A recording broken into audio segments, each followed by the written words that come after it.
ଦେଖନ୍ତୁ ଗତ 15 ତାରିଖ ଦିନ ଆମର ଲିମସରାନ ଟେମ୍ପଲ ଯୋଉଟା ଅଛି ଧନପାଲି ଏରିଆରେ, 16 ତାରିଖ ଦିନ ଆମର ଦେଉଳବାନ୍ଧ ମୋଦିପଡ଼ା ଯୋଉଟା ମନ୍ଦିର ଶିବ ମନ୍ଦିର ସେଠୁ ଚୋରି ହେଇଥିଲା ଏବଂ ଆମର ଯୋଉ ଯୋଉ ବାଲିବନ୍ଧା ଶିବ ମନ୍ଦିରରୁ ଅ, ଗଣେଶଙ୍କର ମୂର୍ତ୍ତି ଚୋରି ହେଇଥିଲା।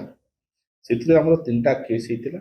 3ଟା କେସ୍ ହେଇଥିଲା। ସେଇ କେସ୍ ଯୋଉ ମନ୍ଦିର ଚୋରି ହେଲା ସେଥିରେ ଆମର ଏସ୍ପି ସମ୍ବଲପୁର ତାକୁ ଗୁରୁତ୍ୱର ସହିତ ନେଇଥିଲେ ଏବଂ ସେଥିରେ ଆମର ଟାଉନ ଆଇସି ଆମର ସୁବ୍ରତ ମେହେର ତାଙ୍କୁ ଦାୟିତ୍ୱ ଦିଆଯାଇଥିଲା ଏବଂ ସେ ସେଥିରେ ଇନଭେଷ୍ଟିଗେସନ କରିକି ତଦନ୍ତ କରିଥିଲେ।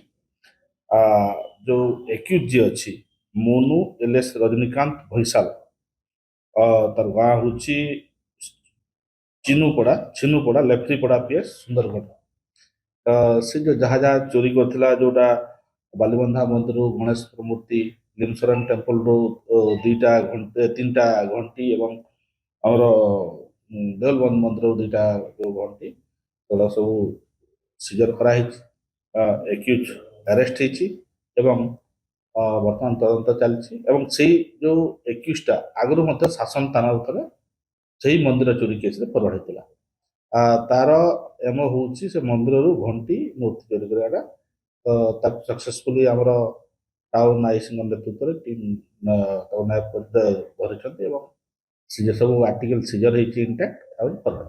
ଆଗରୁ ଯୋଉ ଏବେ ଆମେ ତଦନ୍ତ କରୁଛୁ ଆଉ କୋଉ ମନ୍ଦିରରୁ ଚୋରି କରିଛି, ଯେମିତି ଆମର ଶାସନ ଥାନାରୁ ଆଗରୁ ଚୋରି କରି ଫରୱାର୍ଡ ହେଇଥିଲା। ତ ସେ ଯୋଉ ସିସିଟିଭି ଫୁଟେଜ ଯୋଉଟା ଆମେ ପାଇଥିଲୁ, ସେଇ ସିସିଟିଭି ଫୁଟେଜରେ ତାକୁ ଆଧାର କରିକି ଆମର ତଦନ୍ତଟା ଆଗେଇଥିଲା ଏବଂ ଶାସନ ଥାନାର ଯୋଉ ଫଟୋ ଥିଲା ତାକୁ ମ୍ୟାଚ୍ କରାହେଇଥିଲା ଏବଂ ଏଥିରେ ଆମର ଯୋଉ ତାକୁ ସେଇ ହିସାବରେ ଟ୍ରାକ୍ କରିକି ଆମର ଟାଉନ ଆଇସି ତାକୁ ଧରିଛି।